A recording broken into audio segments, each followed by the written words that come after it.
Hello friends, नमस्कार। कैसे हैं? भगवान करे आप लोग अच्छे हों और तैयारी आपकी अच्छी हो। 1 अक्टूबर की तैयारी जम के होनी चाहिए। चलिए, एक और वीडियो आपके लिए है। पहले प्रश्न पे हम लोग डायरेक्टली चलते हैं, कुछ बातों को इग्नोर करते हुए डायरेक्ट क्वेश्चन पे ही चलेंगे। खसरा की बीमारी होती है किस चीज़ से, ये बता लगाना है। वायरस से, कवक से, बैक्टीरिया से, फिर अमीबा से। देखिए, खसरा को मीजल्स भी बोला जाता है। कहीं कहीं अगर खसरा नहीं लिख के मीजल्स आ जाए तो भी आपको ये समझना है कि ये खसरा के बारे में ही बता रहा है। खसरा अगर आप पढ़ के गए हैं तो मीजल्स अगर पूछ दे तो आपको प्रॉब्लम हो जाए, तो ऐसी स्थिति में कंट्रोल रखना है अपने आप में। तो खसरा मीजल्स एक ही है, ठीक है। ये जो होता है ये रूबेला नामक वायरस से होता है। रूबेला एक वायरस है, ठीक है। यानी कि यह वायरस डिजीज है। यह आपका सही जवाब वायरस हो जाएगा, ए हो जाएगा। तो खसरा की बीमारी जो होती है वो क्या होता है? वायरल डिजीज होती है। रूबेला नाम का ये जो वायरस है इसी से फैलता है और इसे मीजल्स भी कहते हैं, इस रोग को, खसरा को। इसलिए आपको घबराने नहीं है, इस तरह से आपको याद रखना है, ठीक है। खसरा का टीका अगर बच्चों को दे दिया जाता है तो ये फिर इससे बचाव हो जाता है रूबेला वायरस से। चलिए, नंबर दूसरे सवाल पे चलेंगे। 92 साल तक अलग रहने के बाद रेल बजट को किस साल केंद्रीय बजट में शामिल किया गया? देखिए, सबसे पहले अंग्रेजों के ज़माने की बात करते हैं। तो अंग्रेजों के ज़माने में 1924 की बात याद रखें। 1924 को सबसे पहले क्या किया गया था? इसे आम बजट से अलग किया गया था। आम बजट से रेल बजट को अलग किया गया था। तो इसे सबसे पहले याद रखें, कितने बरस पहले? 1924 ईस्वी में। 1924 ईस्वी में आम बजट से रेल बजट को अलग किया गया था सबसे पहले। उसके बाद क्या हुआ? 2016-17 का जो वित्तीय वर्ष आता है, वित्तीय वर्ष, उसमें यह निर्णय लिया गया कि इसको आम बजट से अलग रखने हैं। आम बजट से अलग रखने हैं, तो ये निर्णय लिया गया। और अलग पूर्ण रूपेण से कब किया गया? तो यह 2017-18 का जो वित्तीय वर्ष था उसी से इसको अलग रखा गया। तो आपको घबराना नहीं है। इस तरह के अगर क्वेश्चन पूछ लिए जाएं तो 16 भी है, 17 भी है, तो इस तरह से घबराना नहीं है, ठीक है। पूछ रहा है कि कब शामिल किया गया, यानी कि केंद्रीय बजट में शामिल कर दिया गया। 16-17 में आम बजट में शामिल, सॉरी यहाँ पे देखिए थोड़ा सा गड़बड़ा गया है, आम बजट में शामिल किया गया, ठीक है, शामिल किया गया है। ये सब पर थोड़ा सा ध्यान दें। आम बजट में शामिल कर लिया गया 2016-17 में, लेकिन जब बजट पारित हुआ तभी ना शामिल होगा। तो नेक्स्ट जब बजट निकला वो 2017-18 का बजट था, जिसमें आम बजट और रेल बजट एक साथ पेश किया गया। तो इस चीज़ों को आपको ध्यान रखने हैं। 1924 में सबसे पहले आम बजट से रेल बजट को अलग किया गया था और 2016-17 का जो वित्तीय वर्ष था उसमें आम बजट में शामिल कर लिया गया था, ठीक है। रेल बजट को भी आम बजट में शामिल कर लिया गया था। उसके बाद अगला वित्तीय वर्ष जब हुआ 2017-18, तब उसमें आम बजट जब पेश किया गया तो उसमें रेल बजट भी इंक्लूड था। तो इस तरह से आपको पढ़ने हैं, घबराना नहीं है, कंफ्यूजन में नहीं आना है। चलिए, तीसरा देखिए, इथेनॉल का उत्पादन किस प्रक्रिया द्वारा किया जाता है? तो इथेनॉल का जो उत्पादन होता है वो दो विधि से किया जाता है। दो विधि होता है, एक होता है बाष्पीकरण विधि, जो कि ऑप्शन में नहीं है। एक होता है बाष्पीकरण विधि और दूसरा होता है किण्वनीकरण विधि। किण्वनीकरण विधि, ठीक है। तो दो विधि के द्वारा क्या किया जाता है? इथेनॉल का उत्पादन किया जाता है। तो इसमें आप ऑप्शन देखेंगे तो आपका सही जवाब हो जाएगा किण्वन। तो एक इसमें यहाँ दिया हुआ है, दूसरा विधि है बाष्पीकरण, लेकिन किण्वनीकरण के द्वारा ही आमतौर पे इथेनॉल का उत्पादन किया जाता है, लेकिन बाष्पीकरण भी होता है। चलिए, दोनों को पढ़ने हैं। अगर दोनों ऑप्शंस में से एक कोई भी रहे तो आपको ध्यान देने हैं। ट्रेन टू पाकिस्तान एक किताब है, एक पुस्तक है। किस लेखक के द्वारा यह लिखा गया है ये बताना है। किस लेखक के द्वारा यह लिखा गया है? मोहसिन हामिद, किस्मत सिंह, रस्किन बॉन्ड, सादत हसन, नहीं, खुशवंत सिंह के द्वारा यह लिखा हुआ पुस्तक है train to Pakistan. Train to Pakistan किसके द्वारा लिखा हुआ है? खुशवंत सिंह के द्वारा। दोस्तों, ध्यान देना है, एक एक प्रश्नों को, एक एक चीज़ों को समझना है और फोड़ डालना है। चलिए आगे देखिए, पांचवा, लोकप्रिय नृत्य विदेशिया किस भारतीय राज्य से संबंधित है? विदेशिया, उड़ीसा, बिहार, पश्चिम बंगाल, झारखंड, चार ऑप्शन हैं। 4 ऑप्शंस में से आपका सही जवाब हो जाएगा बिहार से। विदेशिया का संबंध कहाँ से है? बिहार से है, इसे याद रखें। चलिए, ये बिहार से संबंधित क्वेश्चंस है तो पूछे जाने की संभावना बढ़ती है। भारत और पाकिस्तान द्वारा सर्वोच्च नागरिक सम्मान भारत रत्न है, भारत का सर्वोच्च पुरस्कार, और पाकिस्तान का सर्वोच्च पुरस्कार निशाने पाकिस्तान है। पाने वाले एकमात्र भारतीय नेता कौन है? एकमात्र भारतीय नेता जो कि निशाने पाकिस्तान से भी सम्मानित है और भारत रत्न से भी सम्मानित है। तो यहाँ पे देख लेना है मोरारजी देसाई, सरदार वल्लभ भाई पटेल, महात्मा गांधी, जवाहरलाल नेहरू। तो चारों ऑप्शंस में से आपका सही ऑप्शन हो जाएगा मोरारजी देसाई। मोरारजी देसाई को यह सम्मान दिया गया है। निशाने पाकिस्तान 1990 ईस्वी में इन्हें दिया गया था। 1990 ईस्वी में निशाने पाकिस्तान दिया गया था, निशान ए पाकिस्तान से इन्हें सम्मानित किया गया था। ठीक है, इसे याद रखना है। फिर इन्हीं को 1991 ईस्वी में भारत रत्न से सम्मानित किया गया था, भारत रत्न से सम्मानित किया गया था। तो निशाने पाकिस्तान और भारत रत्न से सम्मानित प्रथम व्यक्ति कह सकते हैं या फिर एकमात्र भारतीय कह सकते हैं, मोरारजी देसाई हैं। चलिए अगला देखेंगे, 7वां, चतुर्थ बौद्ध संगति का आयोजन कहाँ हुआ था? देखिए, चतुर्थ बौद्ध संगति तो एकदम इम्पोर्टेंट है ये।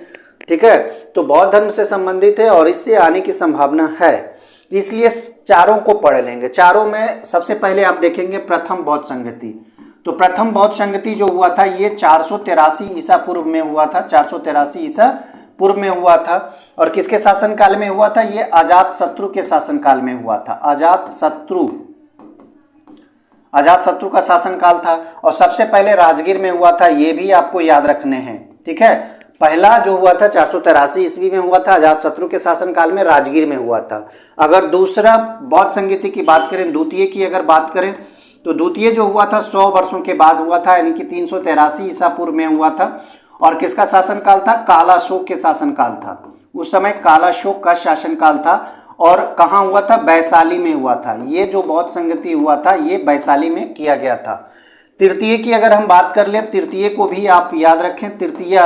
तृतीय जो हुआ था वो 250 ईसा पूर्व में हुआ था, ईसा पूर्व में हुआ था। किसके शासनकाल में? अशोक के शासनकाल में। इसे याद रखना है, सबसे इंपॉर्टेंट अगर पूछा जाता है तो अशोक का ही पूछा जाता है। और यह हुआ था पाटलिपुत्र में, यानी कि अभी का पटना जो है वो पाटलिपुत्र में हुआ था। अगर चतुर्थ बौद्ध संगति का आयोजन की अगर बात करें तो यह हुआ था कनिष्क के शासनकाल में, जो कि ऑप्शंस में बी है। कनिष्क के शासनकाल में हुआ था। कब हुआ था? ये हुआ था 72 ईसा पूर्व में, 72 ईसा पूर्व में। ईसा की प्रथम शताब्दी इसे कह सकते हैं, 72 ईस्वी में, 72 ईसा पूर्व में। तो कनिष्क के शासनकाल में कहाँ हुआ था? कुंडलवन कश्मीर में, कुंडलवन कश्मीर में हुआ था कनिष्क के शासनकाल में। तो चारों को याद रखना है, चारों इंपॉर्टेंट है। आप आगे देखें, पनामा नहर किन दो महासागरों को जोड़ती है? ठीक है, इसे देखना है। तो विश्व भूगोल से ये है, पनामा नहर किन दो महासागरों को जोड़ती है? तो सबसे पहला ही ऑप्शन आपका सही हो जाएगा। यह है प्रशांत महासागर को अटलांटिक महासागर से जोड़ती है पनामा नहर। ठीक है, आगे देखेंगे, 9वां, राष्ट्रपति अगर चुनाव होता है और इसमें विवाद होता है तो यह मामला को संदर्भित किया जाता है। कहाँ संदर्भित किया जाता है? मुख्य चुनाव निर्वाचन आयुक्त, ये परे है इससे। सर्वोच्च न्यायालय, ये सही हो जाएगा। सर्वोच्च न्यायालय को ही यहाँ पे संदर्भित किया जा सकता है, यानी कि कोई भी मामला अगर विवाद होता है तो इसको कहाँ ले जाया जाता है? सर्वोच्च न्यायालय ले जाया जाता है। राष्ट्रपति का जो चुनाव होता है उसमें याद रखना है इस चीज़ को। अब आगे देखेंगे, 10वां, निम्नलिखित में कौन सी तरंगें ध्रुवित नहीं की जा सकती है? देखिए ध्यान से आप देखें, एक्स किरणों को ध्रुवित किया जा सकता है, प्रकाश तरंगों को ध्रुवित किया जा सकता है, ध्वनि तरंगों को ध्रुवित नहीं किया जा सकता, रेडियो तरंगों को ध्रुवित किया जा सकता है। अब यहाँ पे ये देखने वाली बात है, ध्वनि तरंग जो होता है ये निर्वात में संचरण नहीं कर सकती है, निर्वात में संचरित नहीं होती है, संचरित नहीं होती है। और यही कारण है कि इसे ध्रुवित नहीं की जा सकती है। बाकी एक्स किरणें, प्रकाश तरंगे और रेडियो तरंगों को क्या किया जा सकता है? ध्रुवित किया जा सकता है। चलिए आगे देखेंगे, सेल्सियस तापक्रम पैमाने में ताप का परम शून्य का मान होगा। ताप का परम शून्य मान कितना होता है? -273 डिग्री सेंटीग्रेड। एकदम आंख बंद करके इसे लिख दें। ठीक है, परम शून्य ताप, इससे नीचे तापमान संभव नहीं है, इससे नीचे तापमान संभव नहीं है। अब आगे देखेंगे, 12, यकृत भोजन को जिस रूप में संचित करता है वह क्या है? भोजन को जो जिस रूप में संचित करता है उसको बताना है। तो वो albumin, glucose, glycogen, ATP, glycogen glycogen इसको कहा जाता है। तो इसका सही जवाब हो जाएगा सी, ग्लाइकोजन। ग्लाइकोजन के रूप में यकृत जो होता है, लीवर जो होता है, भोजन को क्या करता है, संचित रखता है, रिजर्व करता है। आगे देखेंगे 13, मुद्रास्फीति अगर होता है तो कर की दरों में निम्नलिखित में से क्या होता है। देखिए मुद्रास्फीति की दर अगर मुद्रास्फीति अगर होता है तो वैसी स्थिति में करों को बढ़ाया जाता है, करों में वृद्धि किया जाता है ताकि बैलेंस किया जा सके। तो ये सही जवाब हो जाएगा, वृद्धि किया जाता है, करों के दरों में क्या किया जाता है, वृद्धि होता है। आगे देखेंगे 14, किस किस्म के कोयले में कार्बन की अधिकतम मात्रा पाई जाती है। अधिकतम मात्रा यहाँ पे पूछा जा रहा है। एंथ्रेसाइट, बिटुमिन, लिग्नाइट, 3 तरह के कोयला यहाँ पे दिए हुए हैं। तो सबसे पहला जो कोयला होता है ये एंथ्रासाइट किस्म का कोयला होता है। इसमें 95 से 96% तक कार्बन की मात्रा होती है, इसलिए इसे अच्छा किस्म का कोयला माना जाता है एंथ्रासाइट। उसके बाद बिटुमिन्स का नंबर आता है, फिर लिग्नाइट का नंबर आता है। ठीक है, तो सर्वोत्तम कोटि का अगर कोयला की बात करें तो एंथ्रासाइट होता है। ठीक है, आगे देखेंगे मनुष्य का सामान्य रुधिर चाप। रुधिर चाप कहने का मतलब है ब्लड प्रेशर, इसे कहते हैं ब्लड प्रेशर। ठीक है, ब्लड प्रेशर कितना होता है, बीपी कितना होना चाहिए। तो यहाँ पे देखें सामान्य रुधिर चाप जो होता है वो 120/80 होता है। 120/80 मनुष्य का सामान्य रुधिर चाप होता है, इसे याद रखें, इंपॉर्टेंट है। क्वेश्चन अगर हल्का लगे तो ये मत सोचे कि बहुत हल्का क्वेश्चन है, नहीं, आप पढ़ रहे हैं, प्रैक्टिस में हैं, इसीलिए आपको हल्का लग सकता है। लेकिन अगर आप प्रैक्टिस छोड़ देंगे तो यही क्वेश्चंस आपको हार्ड लगने लगेंगे। ठीक है, इसलिए तैयारी करते समय रिवीजन भी किया जा सकता है। रिवीजन करें, प्रैक्टिस करें, क्वेश्चंस को एक एक करके देखें। सभी विषयों का, सभी टॉपिक से क्वेश्चंस उठाए गए हैं, इसलिए आपको कोई प्रॉब्लम्स नहीं होंगे।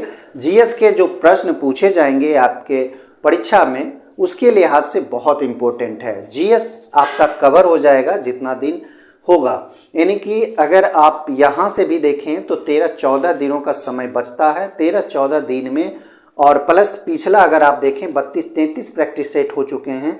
लगभग यह सेटों की संख्या पहुंच जाएगी 45-46 जब पहला परीक्षा होगा तब तक, और उस समय तक 2200 से 2500 प्रश्नों का हम कलेक्शन दे चुके होंगे।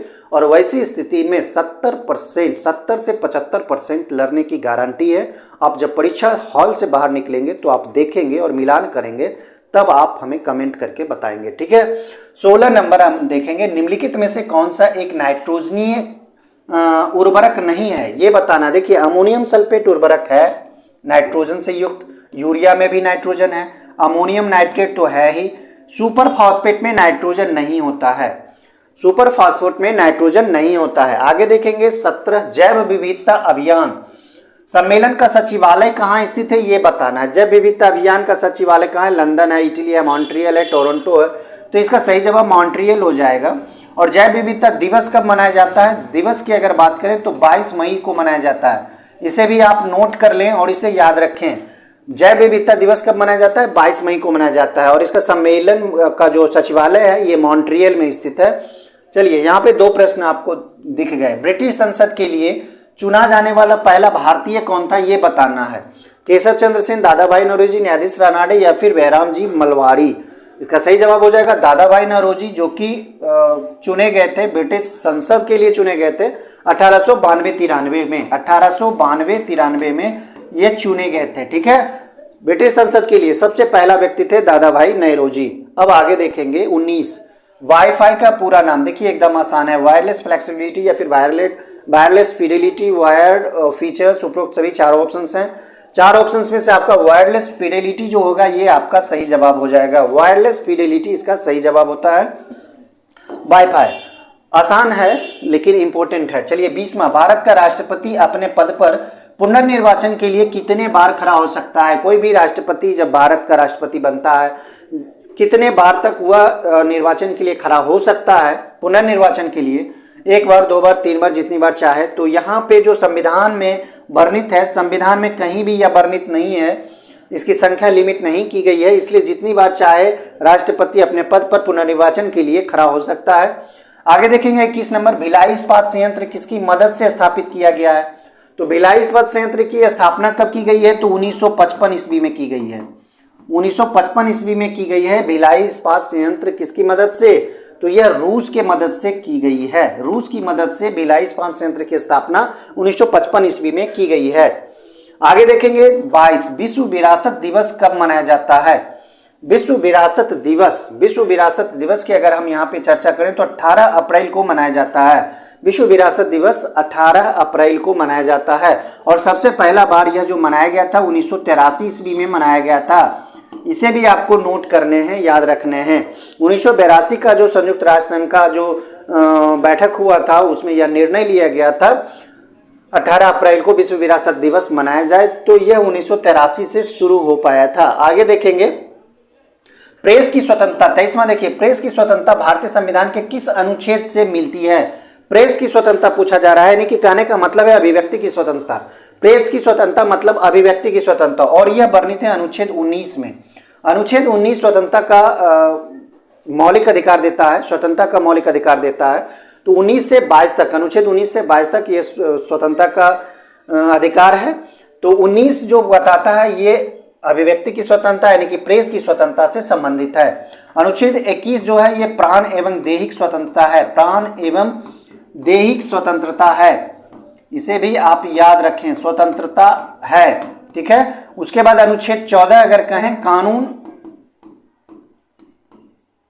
की समानता, ठीक है, और अगर 16 कहें तो ये हो जाएगा अवसर की समानता, अवसर की समानता।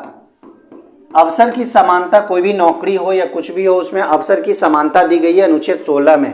तो इन सारी चीज़ों को आपको याद रखने हैं। और समानता का जो अधिकार है वो अनुच्छेद 14 से लेकर अनुच्छेद 18 में वर्णित है। स्वतंत्रता का अधिकार 19 से लेकर 22 में वर्णित है। आगे देखेंगे 24, जब झूले पर बैठा हुआ कोई व्यक्ति उस पर खड़ा हो जाता है तो झूले के दोलन की आवृत्ति, देखिए उस पर खड़ा हो जाता है या उसके बगल में बैठ जाता है, तो इसको याद रखने हैं। तो अगर खड़ा हो जाता है तो कम हो जाएगा, यहाँ ध्यान दें। अगर झूला झूल रहा है कोई व्यक्ति और वह अचानक खड़ा हो जाता है झूले पर ही, तो उसका जो दोलन की आवृत्ति जो होता है वो कम जाती है। लेकिन अगर बगल में आके कोई बैठ जाता है तो ऐसी स्थिति में क्या हो जाएगा? अपरिवर्तित रहेगा, कुछ परिवर्तन नहीं होगा। 25 देखें, लोहा और इस्पात उद्योग निम्नलिखित में से किस स्थान पर जर्मन तकनीकी सहयोग से लगाया गया है? अभी हमने भिलाई देखा था, भिलाई रूस की सहायता से किया गया है। दुर्गापुर की अगर हम चर्चा करें तो यह ब्रिटेन की मदद से लगाया गया है, ब्रिटेन की मदद से यह लगाया गया है। भिलाई हम बताएं रूस की मदद से लगाया गया है। उसी तरह राउरकेला जो है ये जर्मनी के सहयोग से लगाया गया है। तो ये याद रखने योग्य चीजें हैं, ये बराबर दुर्गापुर, भिलाई, राउरकेला ये पूछ लिया जाता है। चलिए 26 देख लें, एक ही तापमान वाले स्थानों को जोड़ने वाली जो काल्पनिक रेखा होती है वो क्या कहलाती है? काल्पनिक रेखाओं को पढ़ना, आइसोबार, आइसोहाइट, आइसोहेल या आइसोथर्म यहाँ होगा। देखिए आइसोथर्म जैसे ही होगा तैसे आप इसको पकड़ सकते हैं, इसका सही जवाब आइसोथर्म ही होगा। समान तापमान, एक ही समान तापमान एक ही स्थान को जोड़ता है, समान स्थान को जोड़ता है, तो उस काल्पनिक रेखा को हम लोग आइसोथर्म के नाम से जानते हैं। अब आगे देखेंगे, जब बर्फ पिघलती है तब आयतन बढ़ता है कि घटता है? द्रव्यमान बढ़ता है या द्रव्यमान घटता है? अगर देखिए अगर बर्फ पिघलती है तो ऐसी स्थिति में आयतन जो होता है वो घट जाता है। आयतन क्या हो जाता है? घट जाता है। ये सारे क्वेश्चंस एकदम परीक्षा उपयोगी है, बार बार परीक्षाओं में पूछ लिए जाते हैं। बहुत ऐसे एग्जाम्स हैं जिसमें रिपीट होता है ये क्वेश्चंस, ये खास करके इस तरह के क्वेश्चंस, ठीक है। तो इस पर एकदम कंट्रोल करना है, पकड़ रखना है। जब बर्फ पिघलती है तब आयतन क्या हो जाता है? घट जाता है। एक सीट दोस्त, और इसके लिए मेहनत करना है ताकि जो हो जाए। चलिए, औरंगजेब की मृत्यु के समय मराठा नेतृत्व किसके हाथों में था? ध्यान देना है, औरंगजेब की मृत्यु कब हुई थी? 1707 ईस्वी में औरंगजेब की मृत्यु हुई थी। और उस समय संरक्षक के रूप में कौन थी? ताराबाई थी। मराठा का संरक्षक या कह सकते हैं मराठा नेतृत्व किसके हाथ में था? ताराबाई के नेतृत्व में था। तो औरंगजेब की मृत्यु 1707 ईस्वी में होती है। चलिए, क्षुद्र ग्रह पट्टी निम्नलिखित ग्रहों में से किनके बीच पाई जाती है? ध्यान से आप इस क्वेश्चन को देखें। पृथ्वी और मंगल ग्रह, बृहस्पति शनि ग्रह के बीच में, मंगल और बृहस्पति ग्रह के बीच में, या फिर शनि और यूरेनस के बीच में। तो ये जो पट्टी होता है, क्षुद्र ग्रह की पट्टी जो होती है, यह मंगल ग्रह और बृहस्पति ग्रह के बीच में पाई जाती है, ठीक है। इसे क्षुद्र ग्रह पट्टी के रूप में जाना जाता है, दोनों को अलग करता है। 30वां देखें, खतरे के संकेत के लिए लाल प्रकाश का जो प्रयोग क्यों किया जाता है ये बताना है। ऑप्शन आप देख सकते हैं, 4 ऑप्शन से प्रकीर्णन सबसे कम होता है, आंखों के लिए आरामदायक है, रासायनिक क्रिया सबसे कम होती है, न्यूनतम होता है। तो देखिए ये तीनों बकवास की तरह है, लेकिन परिकीर्णन जो होता है लाल रंग का कम होता है, ठीक है, और यही कारण है कि दूर से भी लाल रंग दिख जाता है। अगर परिकीर्णन अधिक रहे तो लाल रंग कम दिखेगा, इसलिए इसका प्रयोग नहीं होगा। लेकिन परिकीर्णन कम रहने के कारण लाल का परिकीर्णन बहुत कम होता है, यही कारण है कि इसका उपयोग होता है खतरा का संकेत देखने के लिए, दूर से ही यह दिख जाता है। चलिए आगे देखेंगे। 31, किस दिल्ली सुल्तान ने कठोर नीति अपनाई? कठोर नीति कहने का मतलब है लौह एवं रक्त की नीति, लौह एवं रक्त की नीति, रक्त की नीति कौन अपनाया है? ध्यान से देखें, बलबन, गयासुद्दीन तुगलक, इल्तुतमिश, सलाउद्दीन खिलजी। तो लौह एवं रक्त की नीति बलबन के द्वारा अपनाया गया है। कठोर नीति किसके द्वारा अपनाया गया है? बलबन के द्वारा अपनाया गया है। चलिए आगे देखेंगे, नकदी रिजर्व अनुपात किसका उपकरण है? ध्यान से देखें, कृषि नीति, राजकोषीय नीति, कर नीति या फिर मौद्रिक नीति। तो नकदी रिजर्व अनुपात अगर पूछे तो ये मौद्रिक नीति इसका सही जवाब हो जाएगा। मौद्रिक नीति नकदी रिजर्व अनुपात का उपकरण है। याद रखने हैं, ये इकोनॉमिक्स से संबंधित प्रश्न है। इकोनॉमिक्स से 1, 2, 3 क्वेश्चन आएंगे, इससे ज्यादा नहीं आएंगे, और इसी तरह का क्वेश्चन होगा। देखिए फिर इस तरह के क्वेश्चन आए, ये एकदम एग्जाम फ्रेंडली क्वेश्चन होते हैं। इस तरह के क्वेश्चन पूछे जाते हैं, बार बार पूछे होते हैं, रिपीट होते हैं। 33, जब पानी जम जाता है तो उसका घनत्व। अभी हमने कहा जब बर्फ पिघलता है तब उसका घनत्व। अब कहता है कि जब पानी जम जाता है तब उसका घनत्व घट जाता है, बढ़ जाता है, शून्य हो जाता है, नियत रहता है। जब पानी जमता है तो घनत्व क्या होता है? ध्यान दें, जब पानी जमता है तो घनत्व क्या हो जाता है? घट जाता है। ठीक है, आगे देखेंगे। 34, दादा भाई नौरोजी ने अपने धन का पलायन या धन का निष्कासन भी इसको कहता है। धन का निष्कासन, धन का निष्कासन भी इसे कहा जाता है, निष्कासन भी कहा जाता है।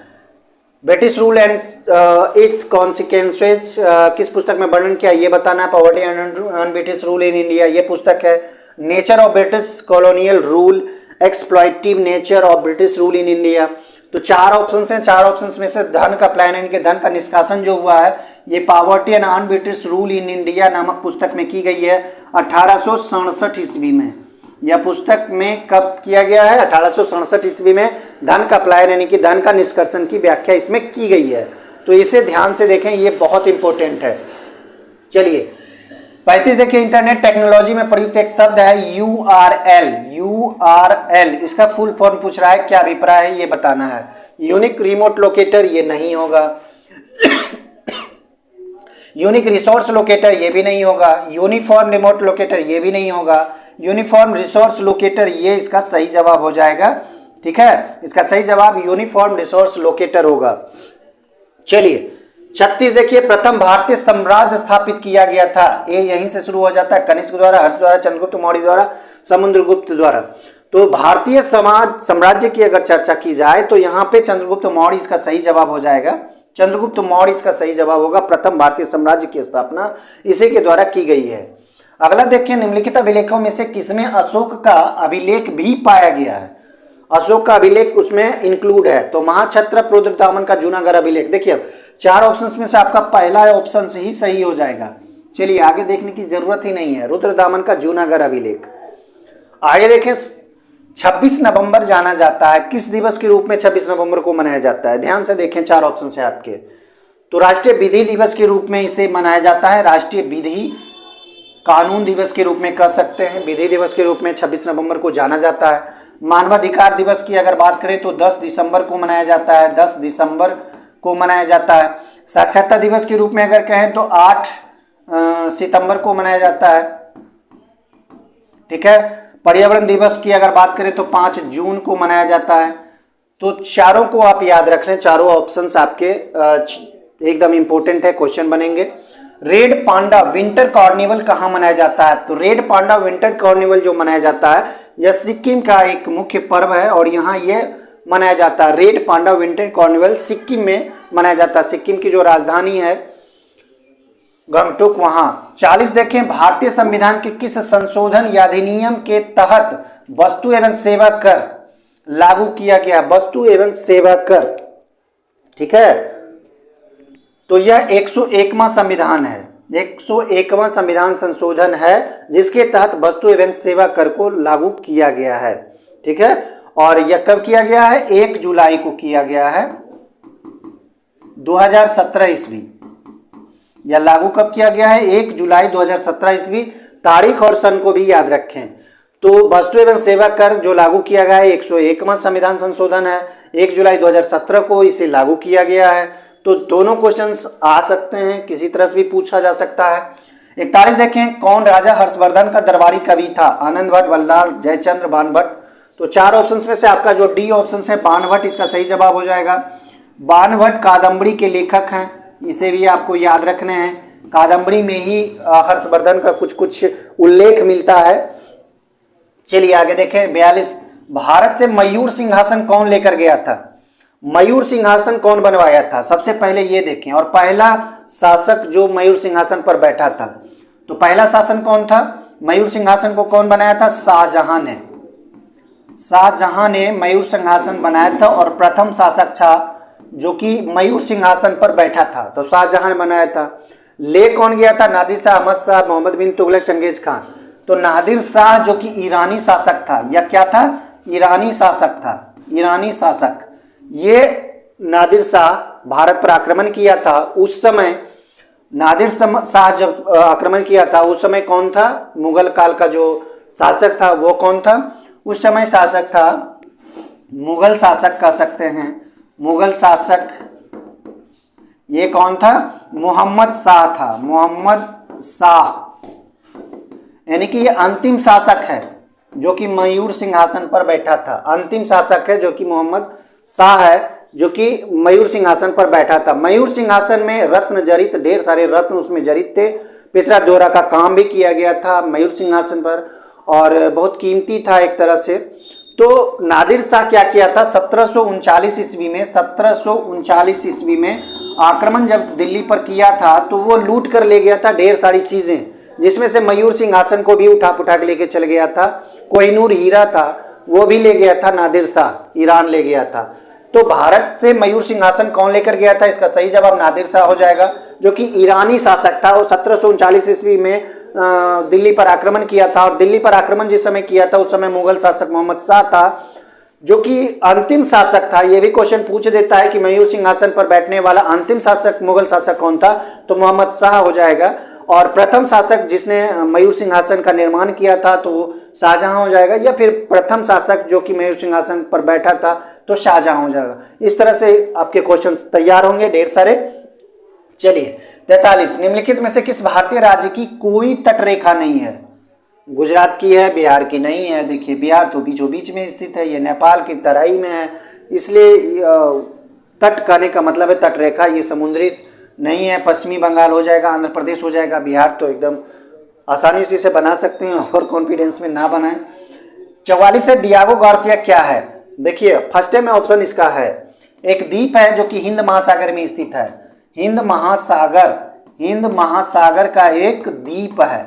ठीक है, हिंद महासागर का एक द्वीप है डियागो गार्सिया। तो दोस्तों फोड़ना है, इसलिए मेहनत करना है, वीडियो देखना है, प्रैक्टिस सेट लगाने हैं, क्वेश्चंस पढ़ने हैं, सारा कुछ कर लें। समय बहुत कम है। अगर चाहें तो इसे अगर कन्वर्ट करें मिनट में तो अभी भी बहुत समय है, कुछ भी किया जा सकता है। तो सिर्फ चाहत होनी चाहिए, मंजिल को पाने के लिए चाहत होनी चाहिए। अगर चाहत आपका सही दिशा में है आपका मंजिल तय है। ठीक है, चलिए आगे देखेंगे। भिक्षुक कविता है, इसकी रचना किसने की थी?